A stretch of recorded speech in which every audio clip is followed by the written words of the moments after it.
Hi, quick disclosure. This video was filmed in my bathroom because my 14-month-old son is napping and this is the only room where he couldn't hear me and that had natural light. So I'm gonna apologize for the audio in my video. Hello, my name is Allie and I am filming a video about my ectopic pregnancy. If you're watching this video, you're likely either going through the same thing or think you could possibly be going through the same thing. I wanted to make this video because when things started to go south, I went straight to YouTube and wanted to hear other people's experience.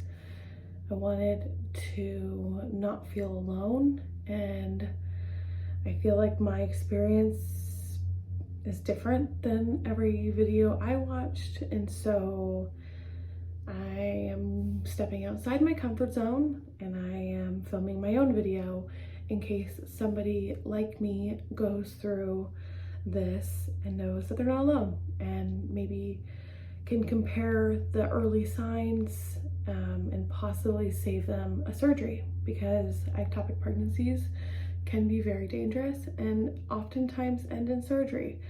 So I want to start out by saying I'm not a medical professional. I'm not here to diagnose anyone with an ectopic pregnancy. I'm not here telling you what to do if you think you have an ectopic pregnancy. I'm just here to share my experience and hopefully anyone out there who is trying to conceive or gets a positive pregnancy test, I'm hoping to tell them my early signs and just my experience. So my husband and I were trying to conceive. We already have a 1-year-old son, and our first pregnancy was super uneventful. I got my positive pregnancy test, had my first appointment. We had just the fairy tale pregnancy, and it really kind of made me think, well, pregnancy's easy. Like I don't have any issues. I shouldn't have any complications. Awesome. So at the beginning of 2021, I had been tracking my cycle. I have a calendar with me because I've just been documenting everything on it. So I'll show you. But I had been tracking my cycle days. I'd been taking ovulation tests and we were trying to conceive. We tried in January and I did not get pregnant. My cycle came February 11th and I was bummed because we got pregnant first try with our son, and I kind of had the idea that we might get that lucky again, but we did not. And so February, we started trying again. I got my cycle February 11th, and I have a longer cycle. So I typically start my period 31 to 33 days after my last. And so I knew roughly when to take the ovulation predictor kits. I used the Easy at Home, the blue ones. I still have them right here. And it has the app. The app told me the day that I peaked. We tried. And on March 12th, I got that positive pregnancy test. So according to my app, and because of the ovulation sticks, I was predicted to have ovulated on March 2nd.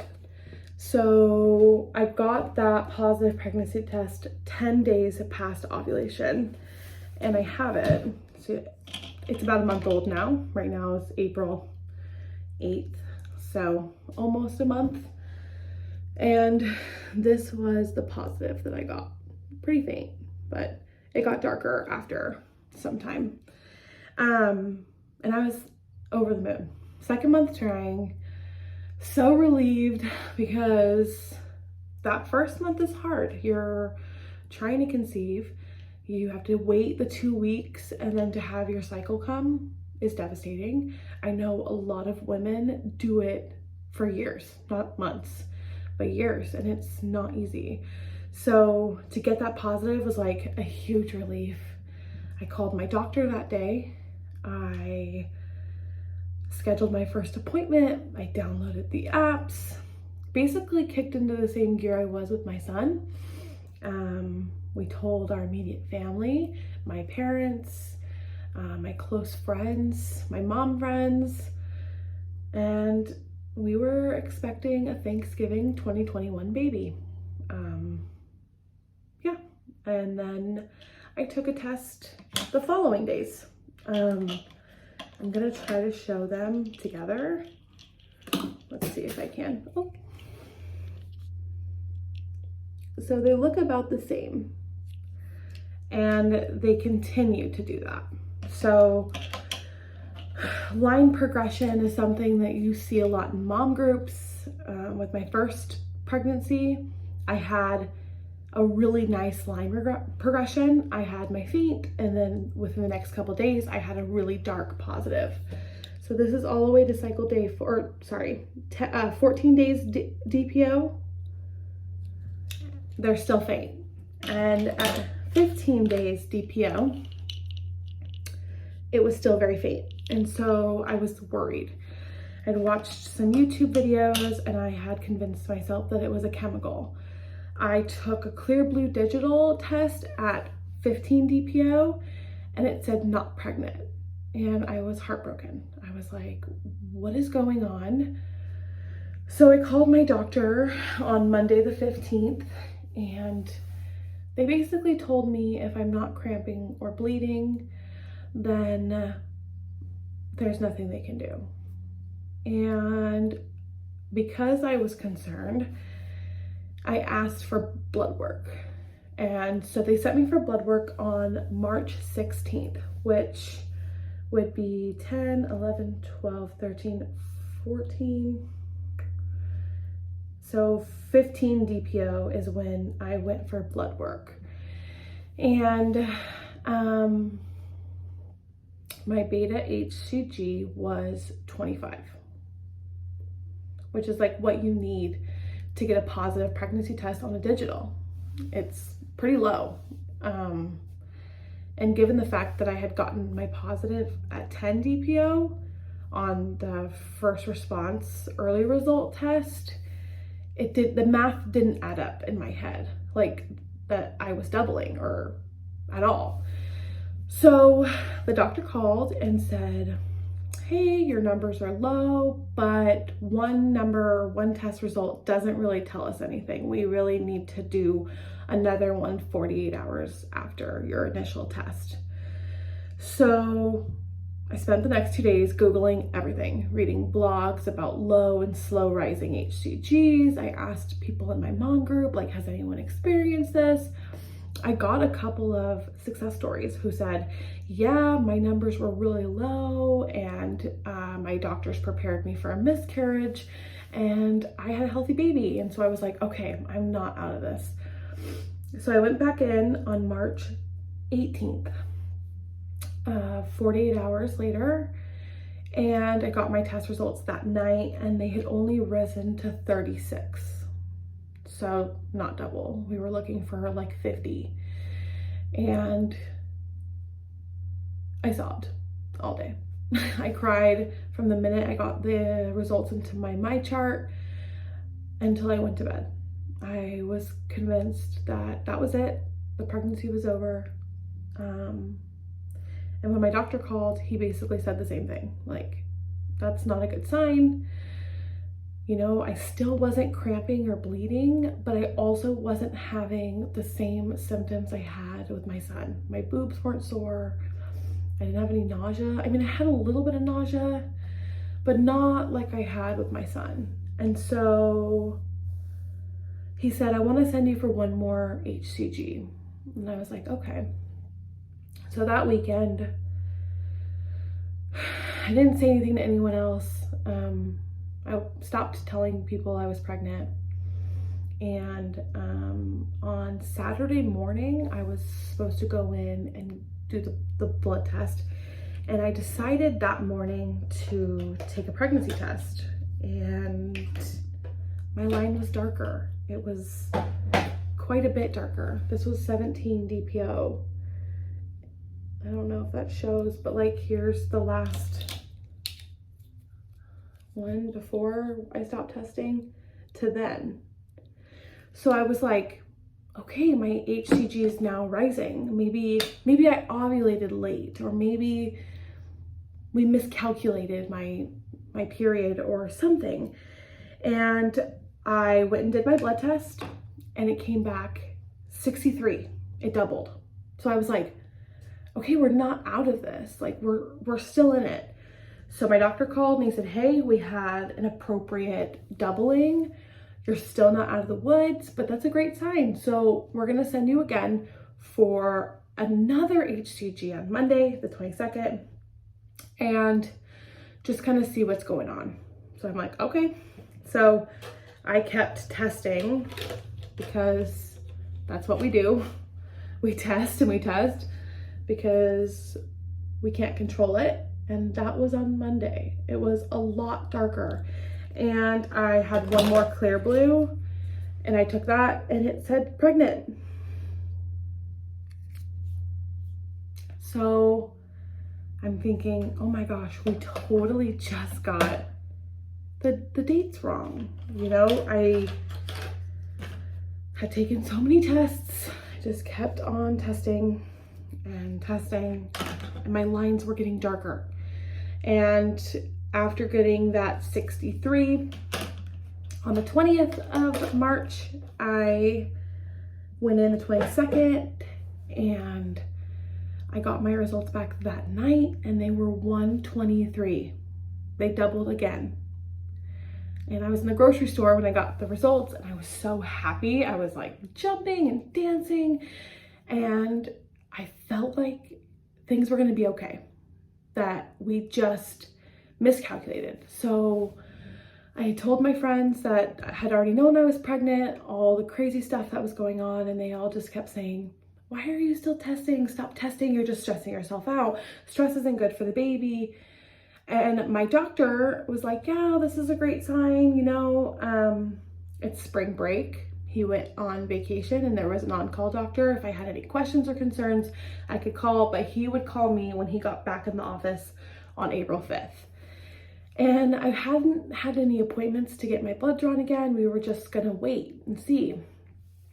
And on March 26th, I was experiencing some mild cramping, but I just couldn't shake the feeling that like something was wrong. Like my pregnancy symptoms hadn't increased. My tests were still dark, but they weren't getting like darker. Like if you've ever been on a mom group, they talk about the dye stealers where the test line steals dye from the control line and is so dark. I wasn't getting there. And some people don't. I had friends tell me my lines never got that dark. And so I was like, okay, don't stress yourself out. But that night I decided I needed to know I should have doubled. So knowing that I was 123 on, Monday, I should have gotten to like 240 on Wednesday, 500 on Friday. I should have been in the 500s. So to ease my mind, I went to the emergency room and I let them know that I was being monitored for a possible ectopic pregnancy and that I wanted to be seen. So they drew my blood and they took me back into a room for an ultrasound. And while I was there, I just kind of was like, I'm gonna look so stupid. Like my numbers are gonna have doubled. I am going to get an ultrasound and see the baby, but I'm gonna have had to wait this whole time. I think I got to the emergency room at like 7 p.m. and I didn't leave until 3 a.m. So it was a long time. But when we finally got back to the room, the doctor came in and just said like, hi, you know, we got your blood work back. Your last beta HCG on Monday was 123 and your HCG today, Friday, is only 185. And when he said that, my heart dropped into my stomach. I was felt blindsided, even though I wasn't. I had been told by my doctor countless times that he did not think this pregnancy would be viable, but I had convinced myself it was. And because I didn't cramp or bleed, I didn't have severe cramping, I didn't bleed at all, I didn't think I could possibly be having a miscarriage. I thought my body knew what it was doing and knew what a healthy pregnancy was, and that's what was happening. And so they did the ultrasound. I cried through the entire thing. My husband watched, I didn't. And they let me know that the pregnancy was too small to see because my numbers were only 185. The pregnancy itself would be too small to completely locate. But what the doctor ended up saying was that they didn't see anything in my fallopian tubes, which is where ectopic pregnancies typically embed. But he did say he saw a cyst-like figure on my left ovary. So his assumption was that it embedded outside on the left ovary. So where do we go from there? You know, it's not in my uterus. So traditional terminating of pregnancy procedures didn't apply. But it's dangerous. Ectopic pregnancies are incredibly dangerous. Having a baby continue to grow in an environment it's not supposed to can damage other organs, or for some people, if it's in their fallopian tube or in their ovary, it can cause them to lose reproductive organs. They lose that ovary, they lose that fallopian tube through surgery. But fortunately for me, it was caught so early that I didn't have to go that route. The route I did have to go, though, was still unpleasant. They gave me 2 injections, one in my arm and one in my upper butt, of Methotrexate, which is a potent drug, and it is a form of chemotherapy. And the way it was described to me was it targets the most rapidly dividing cells in your body. So when you have cancer, that's typically the cells that are the fastest dividing. If you don't have cancer, then a pregnancy is something that rapidly divides. So the only treatment was to treat my baby, who was supposed to be in my uterus, but wasn't, as a tumor. And we needed it to stop growing to protect me. And that was hard. That was a hard pill to swallow. And the medication kicked my butt. I got home from ER at 3:30 in the morning on Saturday, the 27th, and I slept until the early morning hours of Sunday, the 28th. I was so sick. I was so nauseous. I never threw up, but I was told that if I did, that my husband would need to use gloves to clean it. I was told to flush twice when I urinated because that medication would be coming out in my bodily fluids.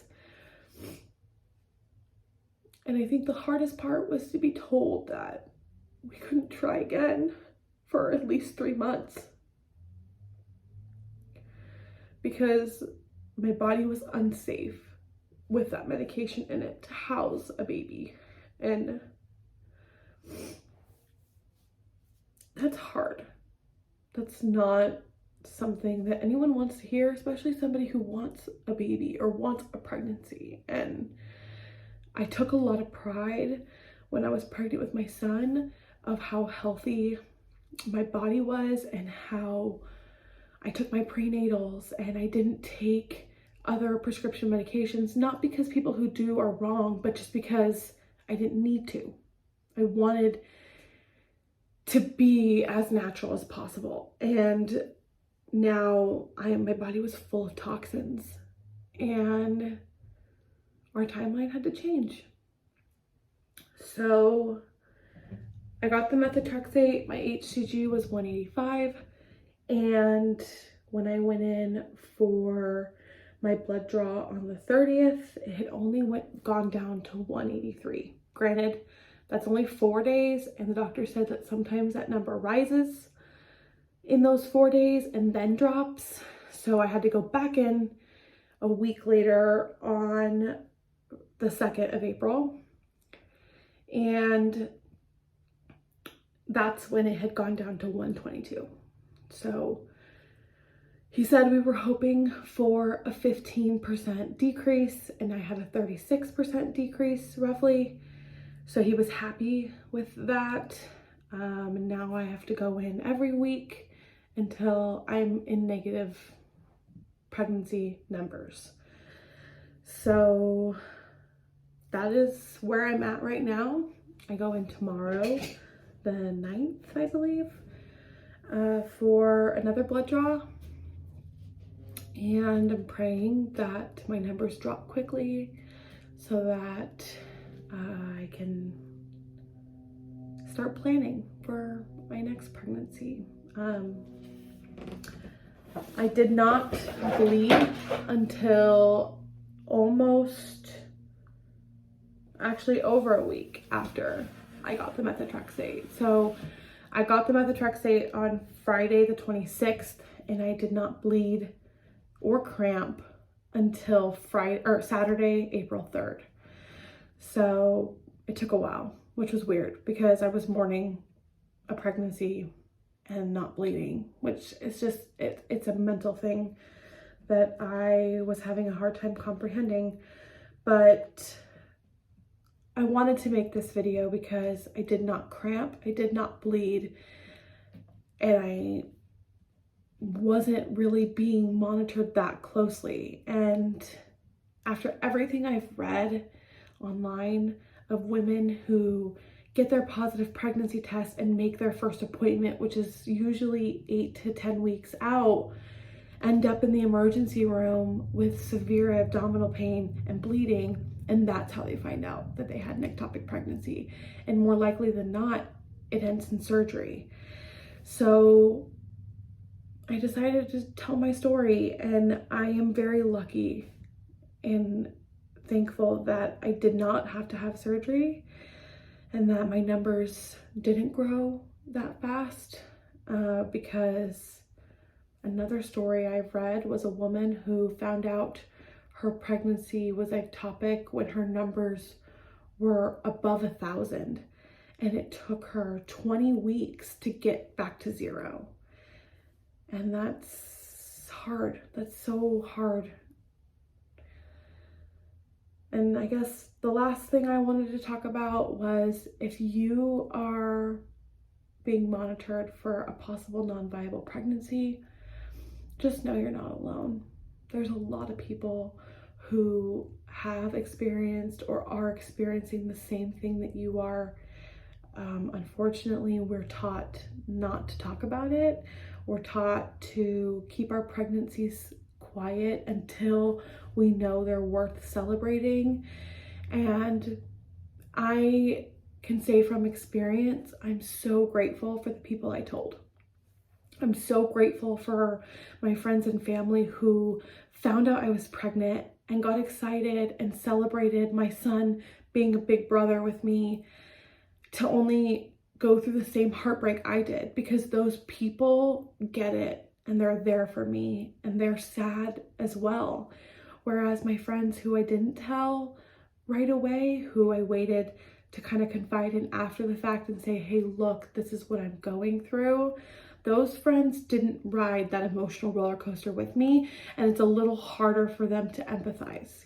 They kind of, get the good news and the bad news all in the same breath, and it's kind of like, whoa, I'm so sorry that happened to you, but they don't experience that same really, really high and really, really low that the others did. So my advice to you, if you're someone who needs that support like I am, don't wait. Just tell the people that you love, the people that you trust, that you're pregnant, and celebrate it, because even if it doesn't end the way we all want it to, It's still a pregnancy and you still lost something.